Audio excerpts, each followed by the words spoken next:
Que le Seigneur vous bénisse en cette soirée. Tout dépend à quelle heure vous écoutez ce, ce message. Donc voilà, je voulais continuer un enseignement, on peut dire, un enseignement sur la naissance du Seigneur Jésus-Christ, selon les Écritures. Donc hier, je me suis arrêté à un certain point.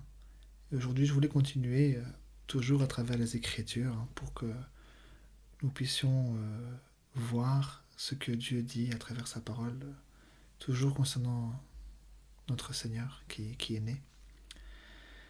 Donc voilà, je vais juste adresser une petite prière au Seigneur pour qu'il puisse nous aider, pour qu'il puisse m'aider surtout, et que si c'est sa volonté que cette parole qui est aussi annoncée, que ce qui va être dit puisse aussi édifier, puisse aussi faire du bien à ceux qui vont l'entendre.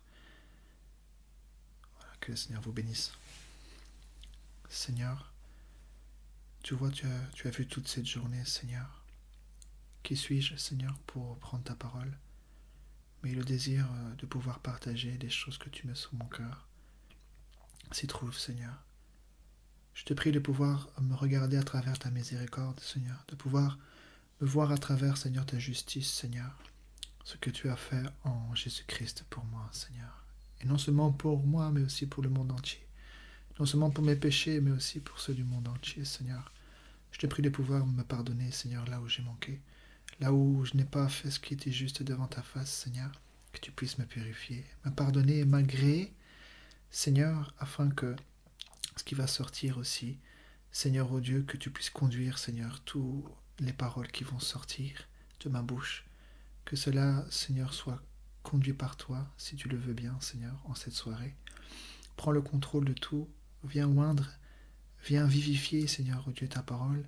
Fais du bien à ceux qui vont l'entendre, et que ton esprit puisse aussi éclairer, puisse aussi faire du bien à tous ceux qui vont entendre, Seigneur, oh Dieu, cette parole. Toutes ces paroles, Seigneur, qui vont être annoncées, Seigneur, ce soir. Je te prie ainsi au nom du Seigneur Jésus-Christ. Amen. Alors, hier, je m'étais arrêté donc, sur le roi des Juifs. J'ai commencé à prouver à travers les Écritures que le roi là, des Juifs, le roi d'Israël, c'est bien celui qui a toujours désiré être le véritable roi d'Israël. Dans la parole, j'ai pu le dire aussi à travers les Écritures, démontrer que le Seigneur a toujours voulu être la tête, a toujours voulu être le roi lui-même. Mais le peuple l'a rejeté. Ils ont désiré avoir un homme qui voyait à leur tête. Mais le but du Seigneur a toujours voulu que lui soit roi. C'est pourquoi lui, il est venu. Il est venu afin que ceux aussi qui croient en lui, ils puissent être leur Seigneur et aussi leur Sauveur. Que le Seigneur soit béni. Alors, nous allons commencer par une écriture. Je vais revenir toujours dans l'Ancien Testament pour pouvoir annoncer à travers ce que les prophètes aussi ont annoncé concernant aussi notre Seigneur. Donc, on peut commencer dans Genèse. Il y aurait tellement de choses à dire, mais on essaye d'abréger parce que sinon, ce serait un peu long. Mais on va essayer, avec l'aide de Dieu, de pouvoir faire ces choses bien. Alors dans Genèse au chapitre 49,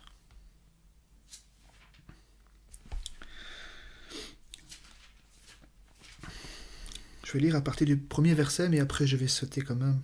Ou alors non, je vais lire jusque là où je dois lire, comme ça on va bien comprendre les choses. Donc Genèse chapitre 49 à partir du verset 1.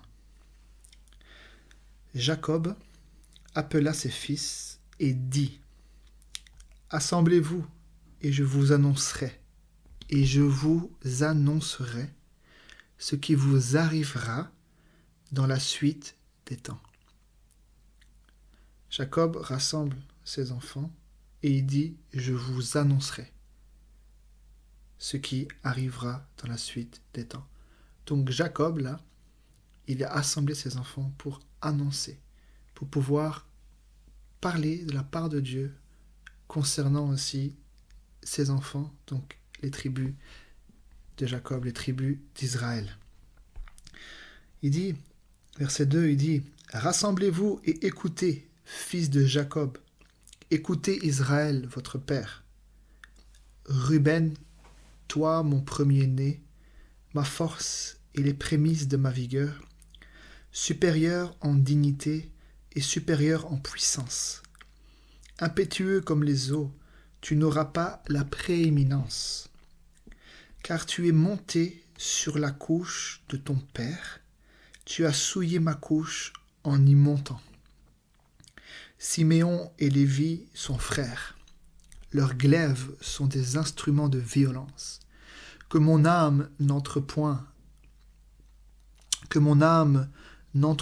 dans leur conciliabule, que mon esprit ne s'unisse point à leur assemblée. Car dans leur colère, ils ont tué des hommes, et dans leur méchanceté, ils ont coupé les jarrets des taureaux. Maudite soit leur colère, car elle est violente, et leur fureur, car elle est cruelle. Je les séparerai dans Jacob, et je les disperserai dans Israël. Voilà maintenant où je voulais en venir par rapport à Juda. Juda, tu recevras les hommages de tes frères. Ta main sera sur la nuque de tes ennemis.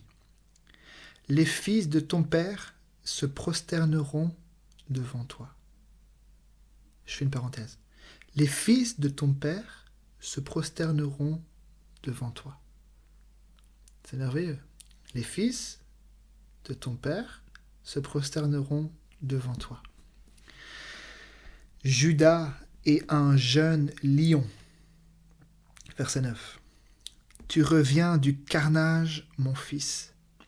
Il ploie les genoux, il se couche comme un lion, comme une lionne qui le fera lever. Je vais juste faire une petite parenthèse, je continuerai après les versets. Il dit, les fils de ton père se prosterneront devant toi. Voici déjà une écriture qui parlait concernant Juda, mais si on voit plus loin, ici il dit au verset 9, Juda est un jeune lion. Alors, j'aimerais montrer maintenant de qui réellement on parle. Est-ce qu'on parle de Juda? De qui on parle ici? Juda est un jeune lion. Mais de qui réellement on parle? Juda est un jeune lion. On peut le voir. On va aller dans... Pour ceux qui écoutent, gardez une main dans Genèse 49. Mettez un marque-page parce qu'on va y revenir.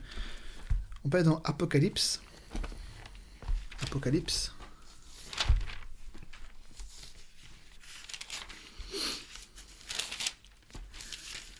Comme je ne connais pas par cœur, je cherche ici. Je crois que ceux qui connaissent, ils voient un petit peu ce que je vais parler. Hein. Alors, voilà. Alors, Apocalypse au chapitre 5.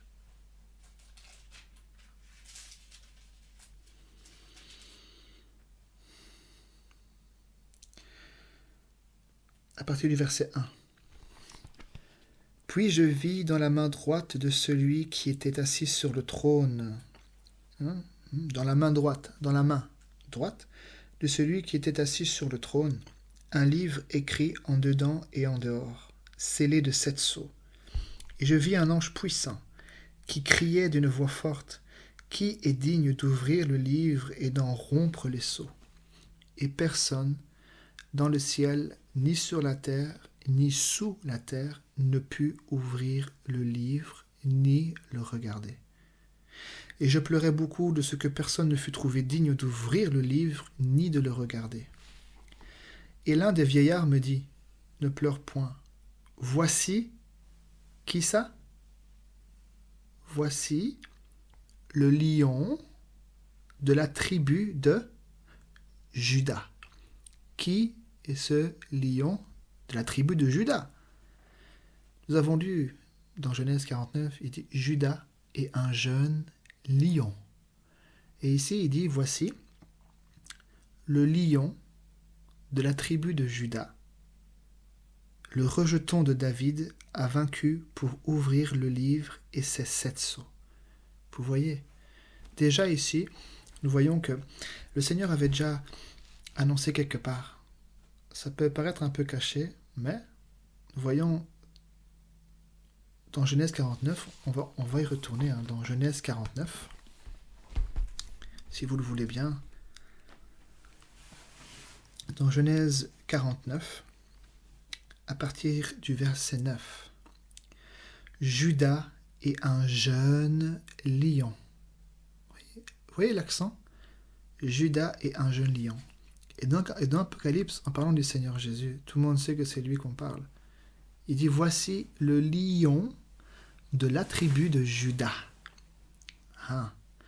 Donc, nous voyons que le Seigneur, nous allons voir, je vais vous le prouver à travers les Écritures, parce que la parole, c'est elle qui va convaincre, que le Seigneur est bien né, il sort de la tribu de Judas. Ici, il dit, Judas est un jeune lion. Il dit quoi?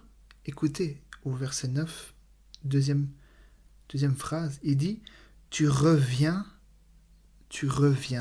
du carnage, mon fils. N'est-ce pas ça qui était écrit dans Apocalypse? Voici qui? Le lion de la tribu de Judas a fait quoi? Il a vaincu.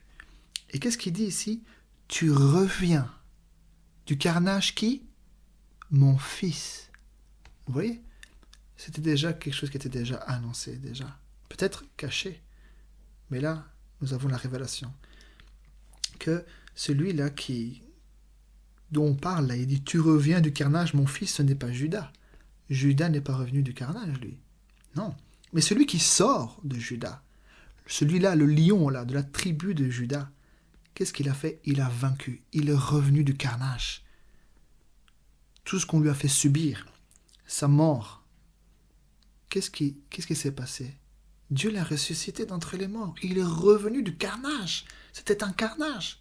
Et il dit, tu reviens du carnage, mon fils. Je continue. Il ploie les genoux. Ce lion, parce qu'il dit, c'est un jeune lion. Il ploie les genoux. Il se couche comme un lion, comme une lionne. Qui le fera lever? Vous voyez la domination. Un lion, tout le monde connaît. La domination. C'est le plus fier des animaux. Les gens disent que c'est le roi de la jungle. Voilà. Vous voyez, ici il dit, il ploie les genoux, il se couche comme un lion, comme une lionne, qui le fera lever. Vous voyez, le Seigneur l'a élevé. Il est au-dessus de toutes choses. Il a vaincu. Et là, tout a été mis sous ses pieds. Vous voyez, je continue au verset 10. Le sceptre, pour ceux peut-être qui ont entendu la première prédication sur la naissance, j'ai parlé du sceptre. J'ai montré que le sceptre, c'était un instrument que les souverains possédaient ou possèdent encore aujourd'hui. C'est un signe d'autorité royale, un sceptre. Donc on parle de royauté. Écoutez, qu'est-ce qu'il dit au verset 10? Il dit, le sceptre ne s'éloignera point de Juda, ni le bâton souverain d'entre ses pieds, jusqu'à ce que vienne le Shiloh et que les peuples lui obéissent. Waouh! Donc ici, Jacob annonce par le Saint-Esprit. Il a annoncé là. Le Seigneur, à travers sa bouche, a annoncé des choses concernant la tribu de Juda, en disant que le sceptre, donc on parle de royauté, ne s'éloignera point de Juda. Pour ceux qui connaissent, je ne vais pas entrer dedans, parce que sinon ce serait un peu long. Je vais y rentrer un petit peu, mais pas en profondeur. Quand on parle, donc là, il dit le sceptre ne s'éloignera point de Juda. On parle que la royauté que le Seigneur a choisie, parce qu'il connaissait déjà la décision du peuple, mais lui, il a annoncé déjà que la royauté, ce serait en rapport avec Juda. Et nous voyons à travers les Écritures, Saül a été choisi, mais il ne venait pas de Juda, il venait de Benjamin. Et le Seigneur avait promis qu'il allait choisir un homme selon son cœur. Il a choisi David. Et je vais vous montrer que David vient bien de la tribu de Juda. Après nous voyons les autres rois, Salomon et tout ça. Il y a eu d'autres problèmes dans le royaume d'Israël. Le royaume s'est déchiré en deux. Il y a eu un côté qui était pour Israël et un côté qui était pour Juda. Vous voyez? Mais le Seigneur a toujours voulu, et il avait déjà annoncé que la vraie royauté que lui avait agréée, c'était dans la tribu de Juda. Et pour ceux qui lisent un peu les Écritures, qui voient un petit peu les problèmes qu'il y a eu, il y a eu un moment, donc une séparation, il y a eu un roi d'Israël et aussi un roi de Juda. Le roi d'Israël était parti en Samarie, le roi de Juda est toujours à Jérusalem, et ils voulaient adorer Dieu là-bas sur cette montagne, mais le Seigneur n'avait pas agréé ça.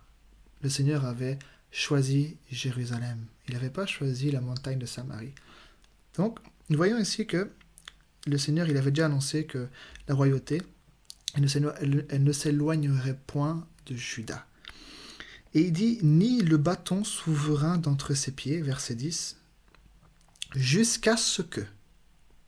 Donc, le Seigneur avait déjà annoncé qu'il allait avoir des rois, qu'il allait avoir la royauté, qu'il allait sortir de Juda, de la tribu de Juda, mais il dit jusqu'à ce que. Donc, le désir de Dieu, c'est que il a permis qu'il y ait des rois, mais son désir, c'est jusqu'à ce que il y ait une personne qui vienne. Et ici, il parle d'un nom que moi-même je ne connais pas, mais je sais que c'est en rapport avec le Seigneur Jésus-Christ. Ici, il dit jusqu'à ce que vienne le Shiloh. J'ai pas fait de recherche. Pour ceux qui font des recherches, ils peuvent. Jusqu'à ce que vienne le Shiloh et que les peuples lui obéissent. Vous voyez un petit peu? On ne dit pas que Israël lui obéisse. Non. On dit et que les peuples lui obéissent. Donc vous voyez, on parle d'un roi. On parle d'un roi en particulier. Pour ceux qui ont déjà un petit peu entendu ce que j'ai pu aussi annoncer à travers les Écritures dans la première partie, j'ai bien montré que le roi là, des Juifs qui est né, c'est bien lui le grand roi qui est né. Donc là, il dit jusqu'à ce que vienne. Mais celui-là qui doit venir, il vient d'où? Si vous remarquez bien, c'est une prophétie là, on n'est pas parti dans une autre tribu. C'est toujours par rapport à Juda. Il dit jusqu'à ce que vienne le Shiloh et que les peuples lui obéissent. Donc on parle ici qu'il y a quelqu'un qui doit venir et que les peuples vont lui obéir et qui descend de la tribu de Juda, parce qu'on n'est pas ici, on n'est pas sorti de la tribu de Juda. Vous voyez, même si vous lisez au verset 11, je vais continuer, il dit il attache à la vigne son âne et au meilleur cep le petit de son ânesse. Il lave dans le vin son vêtement et dans le sang des raisins son manteau. Il a les yeux rouges de vin et les dents blanches de lait. Verset 13, Zabulon habitera sur la côte des mers. Vous voyez, on change de tribu. Donc ici, quand il dit jusqu'à ce que vienne le Shiloh et que les peuples obéissent, on parle qu'il y a quelqu'un qui doit venir. Alors je vais juste vous montrer un petit peu. Je vais rentrer dans les Écritures. Donc je vais commencer dans Daniel pour vous montrer encore qu'il y a quelqu'un. Donc le Seigneur l'avait déjà annoncé dans Daniel.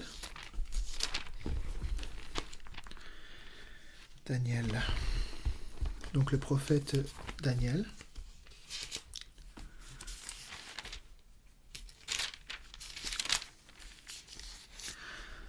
Daniel au chapitre 9.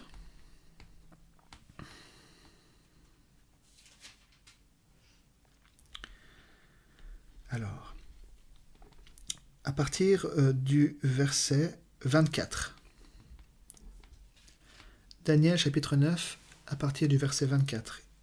Il est écrit dans ce livre-là, du prophète Daniel, il dit « 70 semaines ont été fixées sur ton peuple et sur ta ville sainte, pour faire cesser les transgressions et mettre fin au péché, pour expier l'iniquité et amener la justice éternelle, pour sceller la vision et le prophète, et pour oindre le Saint des Saints.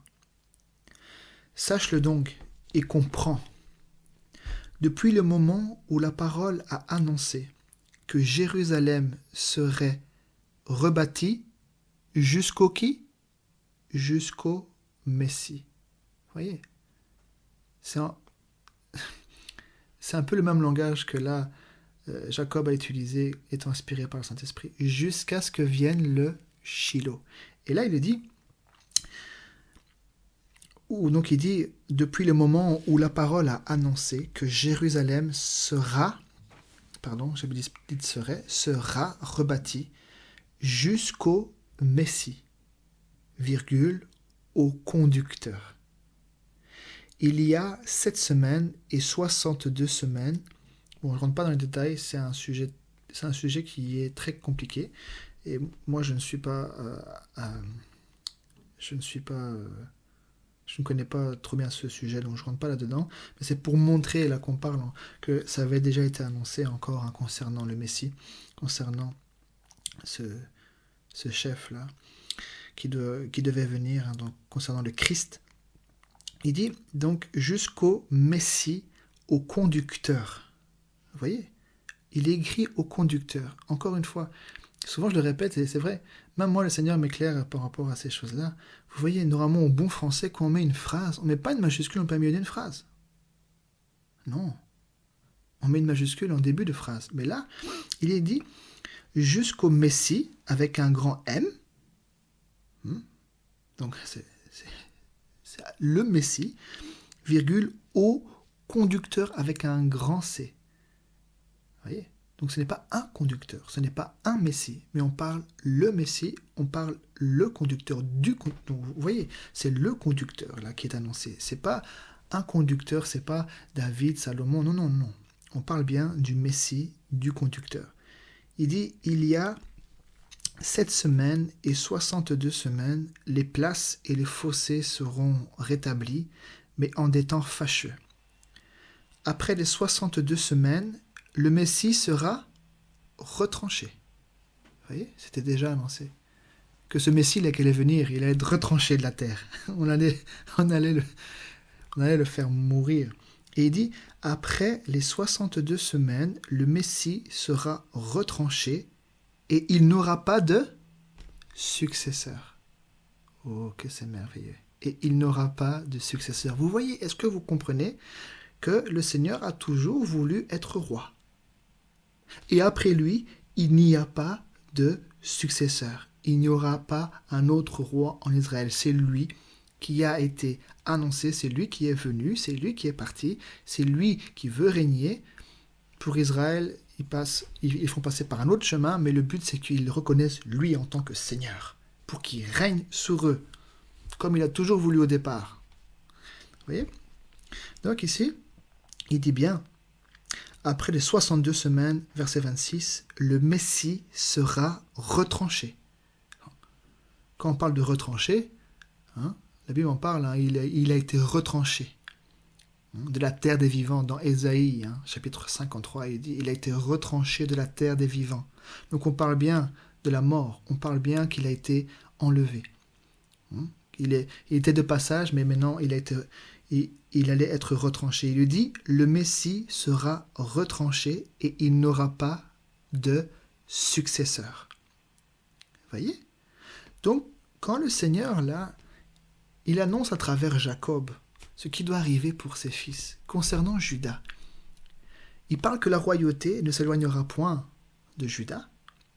Il dit, jusqu'à ce que vienne le Shiloh et que les peuples lui obéissent. Donc, il y aura des rois jusqu'à ce que lui vienne et que les peuples obéissent. Après lui, il n'y aura pas de successeur. C'est ça que le Seigneur dit dans le prophète Daniel. C'est merveilleux. Donc il est venu, il a été retranché et il dit, et il n'aura pas de successeur. Donc on voit bien que le Shiloh, là, qui avait déjà été annoncé, même si je ne comprends pas, mais après, quand le Seigneur montre à travers d'autres écritures, je comprends que c'est bien lui qu'on avait annoncé. Et il n'aura pas de successeur. Il dit jusqu'à ce que vienne le Shiloh. Donc il y aura des rois, le sceptre ne s'éloignera point de Juda jusqu'à ce que. lui vienne et que les peuples obéissent. Donc, c'est-à-dire, c'est la fin, c'est le final, c'est lui le but, c'est lui la fin. Il a toujours voulu être roi et il est roi.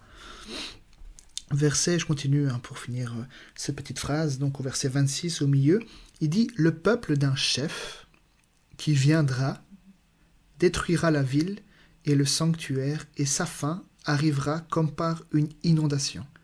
Il est arrêté que les dévastations dureront jusqu'au terme de la guerre. » Bon là, je ne rentre pas dans le détail. Voilà. C'est juste pour pouvoir montrer et argumenter par les Écritures, pour pouvoir convaincre par la parole de Dieu que celui qui avait déjà été annoncé dans Judas, là, c'est bien lui.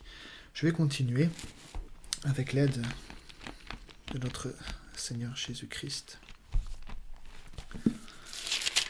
Alors, je ne connais pas tout par cœur, je suis désolé, je n'ai pas préparé.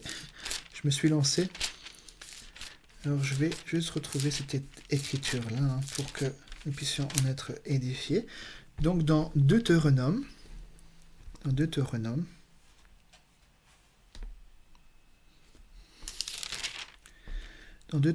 voit encore les mêmes choses, mais là, c'est par Moïse. Ce n'est plus par Jacob, mais c'est par Moïse.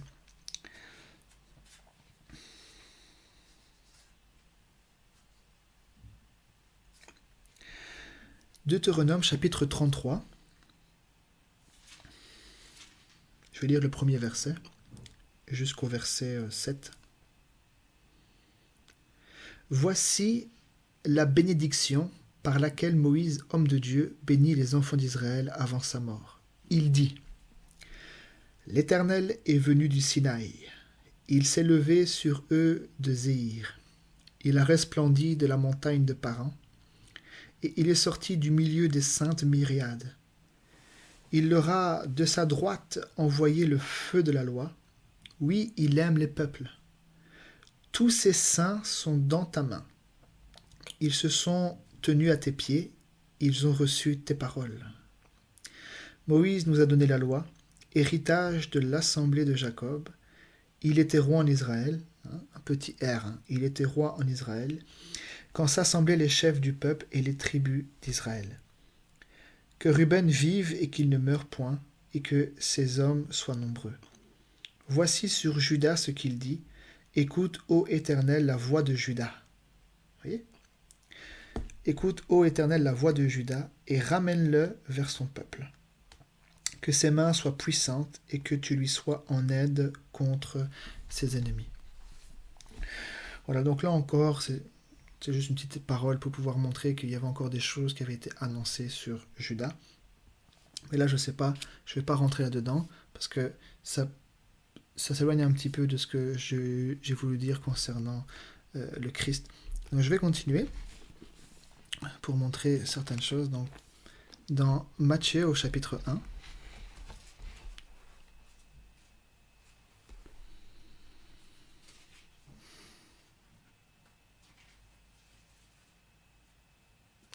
Matthieu au chapitre 1.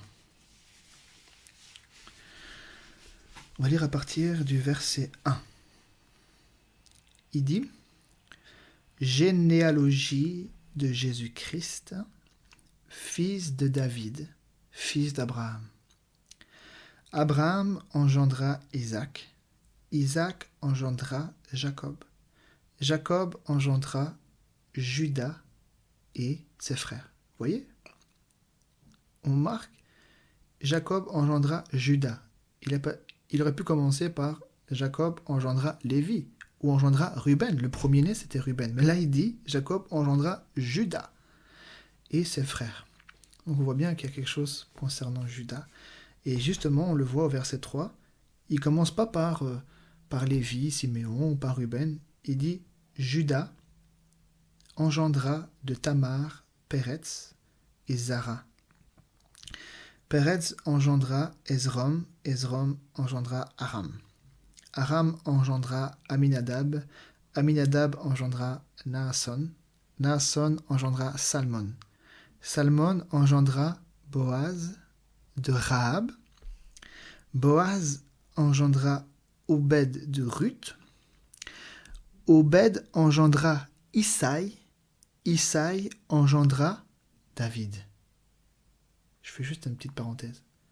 Donc, la généalogie de Jésus-Christ, on voit bien ici qu'on ne parle pas d'une autre tribu. Pourtant, au verset 2, il dit « Jacob engendra Judas et ses frères ». Mais là, il ne prend pas ses frères, il prend seulement Judas.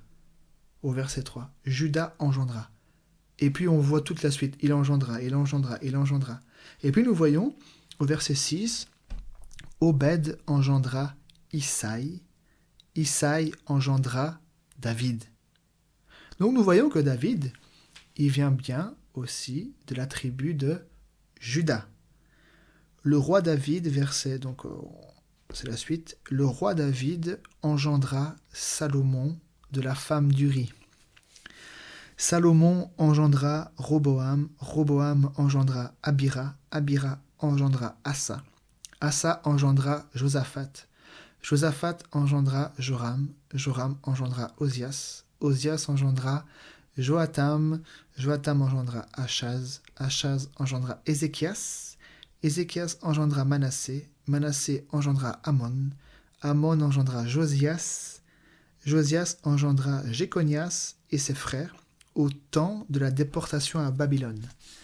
Après la déportation à Babylone, Jéconias engendra Salatiel, Salatiel engendra Zorobabel, Zorobabel engendra Abihu, Abihud engendra Eliakim, Eliakim engendra Azor.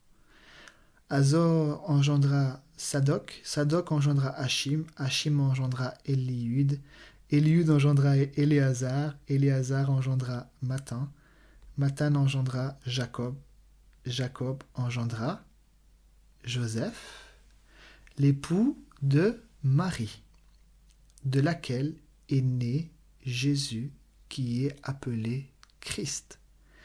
Il y a donc en tout 14 générations depuis Abraham jusqu'à David, 14 générations depuis David jusqu'à la déportation à Babylone, et 14 générations depuis la déportation à Babylone jusqu'au Christ. Jusqu'au Christ, vous voyez ?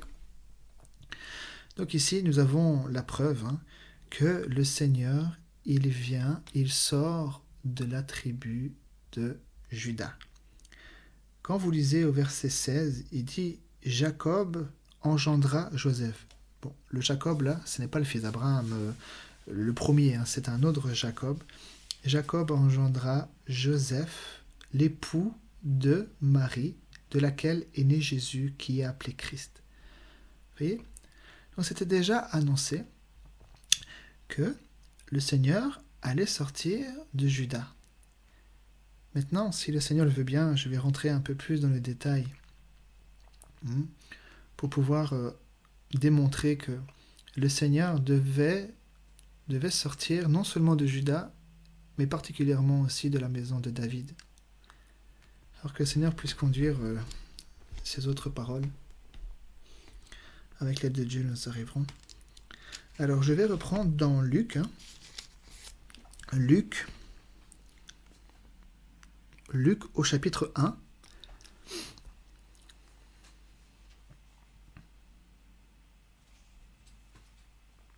À partir du verset 26.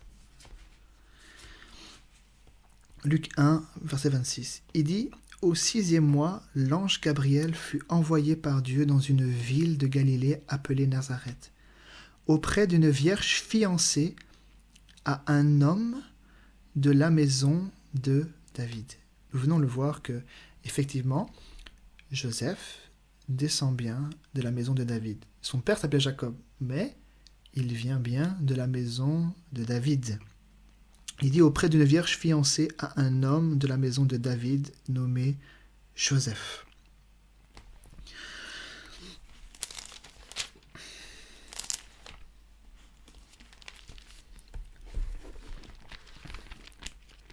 Nous allons aller dans Jérémie, dans le prophète Jérémie à partir du chapitre 23. Jérémie 23, à partir du verset 5.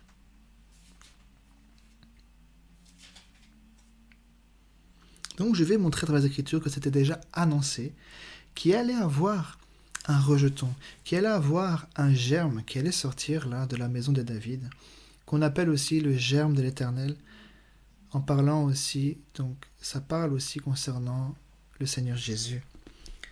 Jérémie 23, partie du verset 5. Il dit, donc il est écrit là dans la parole, il dit, « Voici, les jours viennent, dit l'Éternel, où je susciterai à David un germe juste. » Un germe juste.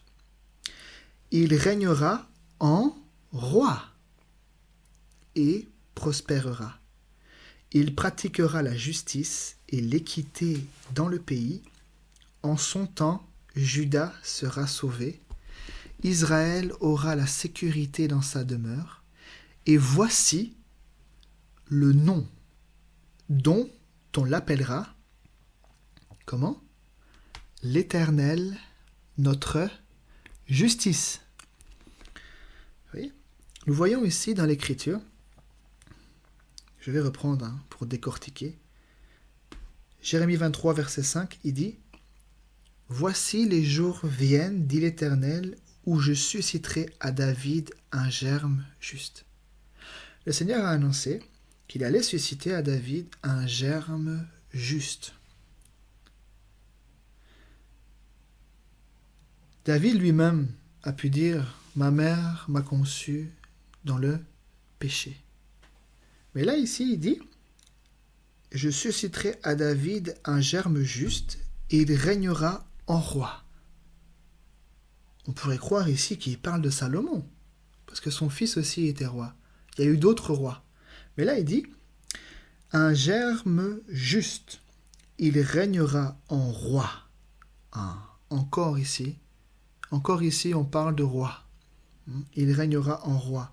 Donc on parle qu'il y a encore quelqu'un ici, que le Seigneur annonce à travers le prophète qui doit venir, qui sera un germe juste, et il sera roi. Il régnera en roi. Et prospérera. Il pratiquera la justice et l'équité dans le pays.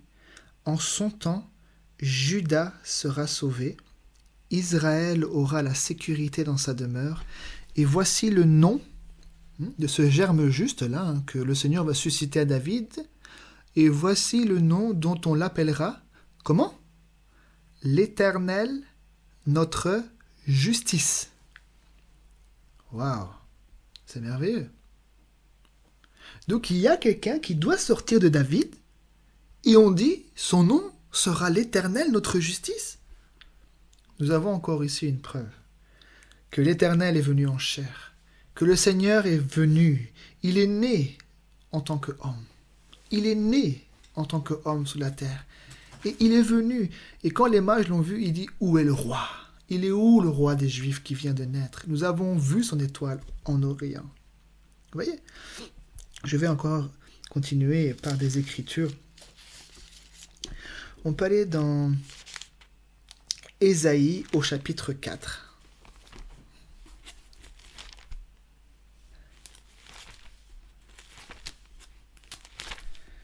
Ésaïe chapitre 4, au verset 2.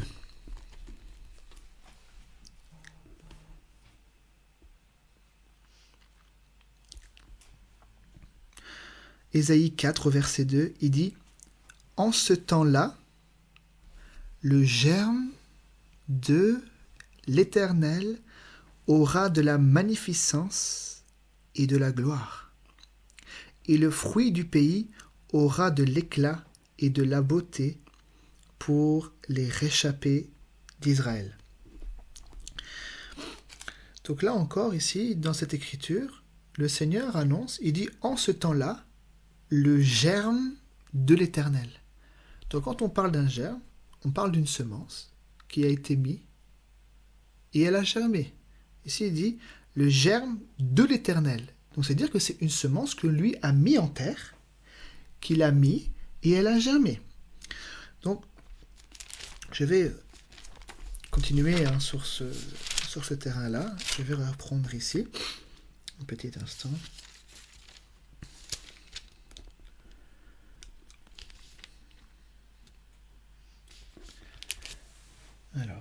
ici. Comme je ne connais pas par cœur, je suis aussi en train de chercher l'écriture. Alors, ici.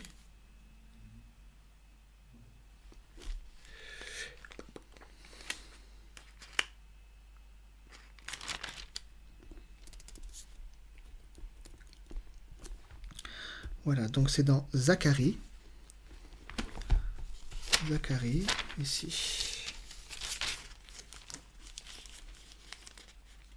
Zacharie, c'est dans le prophète Zacharie. Alors, Zacharie, ici.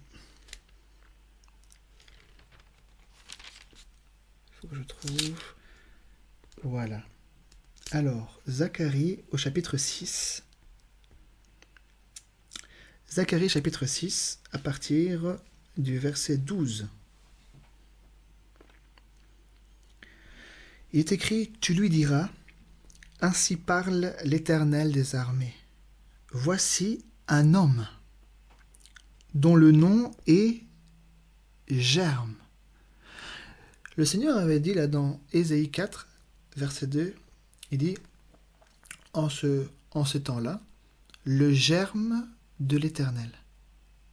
Et ici il dit, ainsi parle l'Éternel des armées, voici un homme dont le nom est Germe. Germera dans son lieu et bâtira le temple de l'Éternel.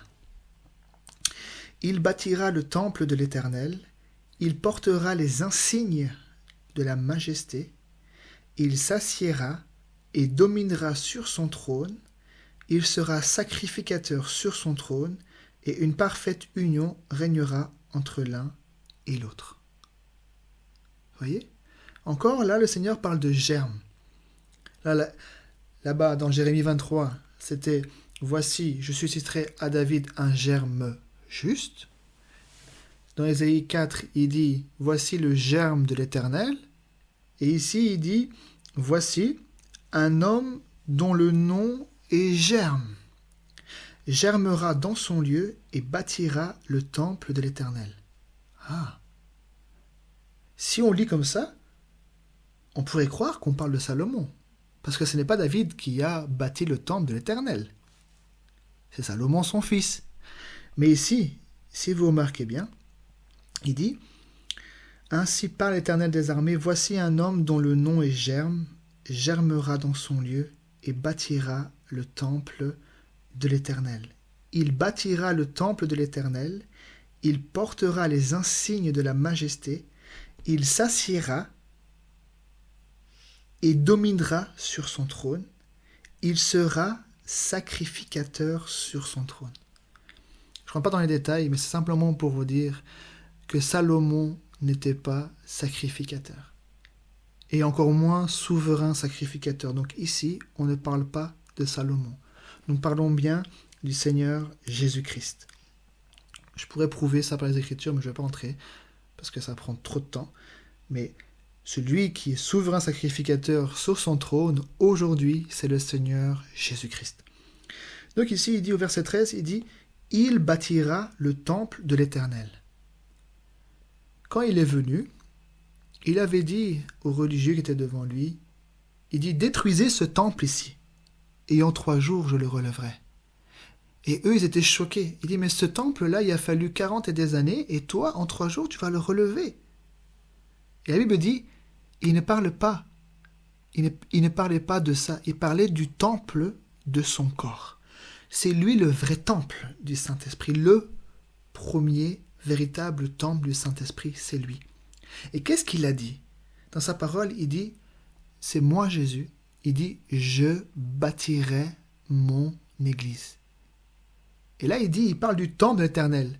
Mais sommes-nous pas le temple du Saint-Esprit ? La Bible dit, nous sommes le temple du Saint-Esprit. Donc c'est nous le véritable temple. C'est nous que le Seigneur nous a appelés et que nous formons l'église. Nous sommes le temple, nous sommes la maison de Dieu.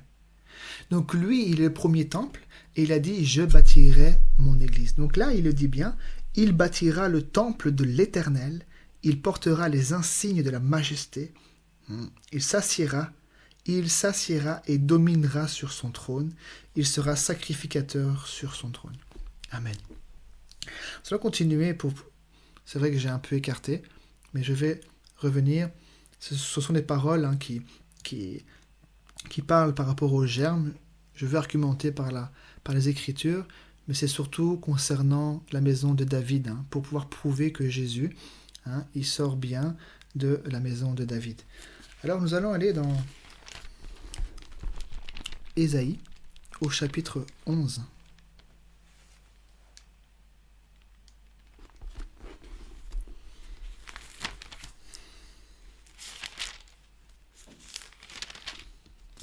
Ésaïe chapitre 11 à partir du verset 1.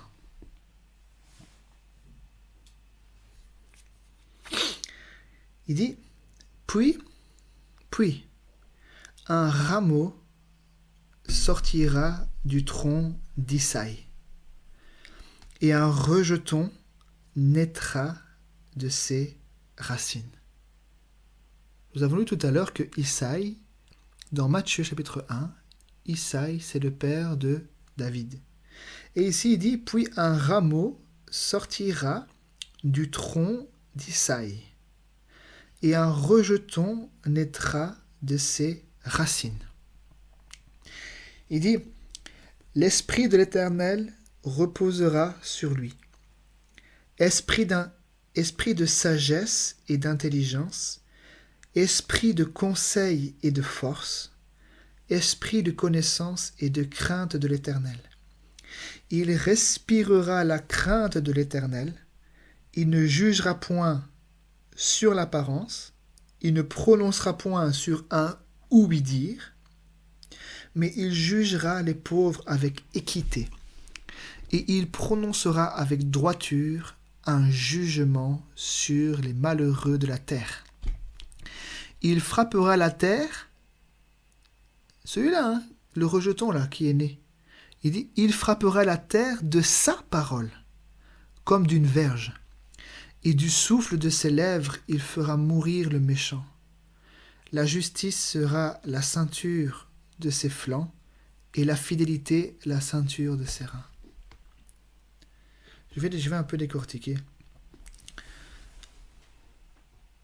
Ésaïe 11, verset 1.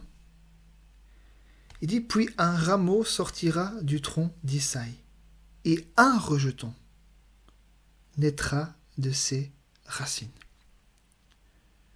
Ici, la Bible parle qu'il y a un rameau qui sortira du tronc d'Isaïe. Donc on parle bien, Isaïe, c'est le père de David. Il dit, et un rejeton naîtra de ses racines. Maintenant, quand on voit tout ce qui est décrit, il dit que ce rejeton-là qui naîtra de ses racines, il dit, l'Esprit de l'Éternel reposera sur lui. Esprit de sagesse et d'intelligence, esprit de conseil et de force, esprit de connaissance et de crainte de l'Éternel, il respirera la crainte de l'Éternel, il ne jugera point sur l'apparence, il prononcera point sur un ouï-dire, mais il jugera les pauvres avec équité, et il prononcera avec droiture un jugement sur les malheureux de la terre. Je fais juste une parenthèse. Nous voyons ici que celui-là, ce rejeton-là qui naîtra de ses racines, on voit l'Esprit de l'Éternel qui reposera sur lui. Il dit, il ne prononcera point sur un ouï-dire, il ne jugera point, mais il jugera les pauvres avec équité. Vous voyez, nous voyons que le jugement prononcé, il dit, il prononcera avec droiture un jugement sur les malheureux de la terre. Il frappera la terre de sa parole comme d'une verge. Vous voyez, ici, nous ne parlons pas. Ici, la Bible parle qu'il y a un rameau qui doit sortir du tronc d'Isaïe. Isaïe est le père de David. Donc, après Isaïe, il y a David, il y a Salomon, il y a tous les rois là qui sortent de la tribu de Juda, de la maison de David. Il dit, puis un rameau sortira du tronc d'Isaïe et un rejeton naîtra de ses racines. Mais là, plus loin, il dit, il frappera la terre de sa parole comme d'une verge, et du souffle de ses lèvres, il fera mourir le méchant. Mais qui est cette personne-là? Est-ce que David avait ce pouvoir-là, de frapper la terre de sa parole. Et ce qu'il avait, là, ce qu'on est en train de pouvoir décrire dans l'Écriture, on parle ici que l'Esprit de l'Éternel reposera sur lui. Et on démontre toute la plénitude, toute la grandeur, tout ce qu'il y a dans l'Esprit du Seigneur, que tout ça sera posé sur lui. Alors, comme maintenant vous voyez David, Salomon, vous voyez, il dit après au verset 5, « La justice sera la ceinture de ses flancs et la fidélité la ceinture de ses reins. » Vous voyez, ici, nous ne parlons pas de David ni de Salomon. Pourtant, David et Salomon, ce sont des rejetons, ils sortent bien du tronc d'Isaïe. Mais là, ici, je vais vous prouver à travers les Écritures, le Seigneur lui-même, dans sa parole, il le dit que c'est lui le rejeton de David. C'est lui qui est le rejeton de David. Nous allons lire dans Apocalypse à partir du verset 22, chapitre 22, pardon.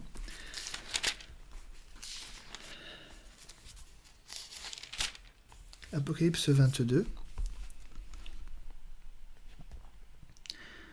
Apocalypse chapitre 22, donc c'est le dernier chapitre, à partir du verset 16. Il dit, moi, Jésus, donc c'est sûr c'est lui, moi, Jésus, j'ai envoyé mon ange pour vous attester ces choses dans les églises. Je suis le rejeton et la postérité de David, l'étoile brillante du matin. Voilà, pour ceux qui ont écouté ce que j'ai pu aussi annoncer à travers les Écritures, quand Balaam annonce qu'il y a un astre qui sort de Jacob, les mages ont vu cet astre, ils ont vu cette étoile. Ici, il dit bien, c'est moi, je suis l'étoile brillante du matin. Et là, plus haut, pour pouvoir confirmer ce que je vous ai annoncé dans Ésaïe 11, par les Écritures, il dit « Je suis », au verset 16, « Moi Jésus, j'ai envoyé mon ange pour vous attester ces choses dans les églises. Je suis le rejeton et la postérité de David. » Dans Ésaïe 11, il dit « Et un rejeton naîtra de ses racines. » Vous voyez, le Seigneur lui-même rend témoignage par sa parole que c'est lui qui est le rejeton et la postérité de David. Donc nous voyons, nous allons retourner dans Ésaïe 11, Ésaïe chapitre 11 au verset 1.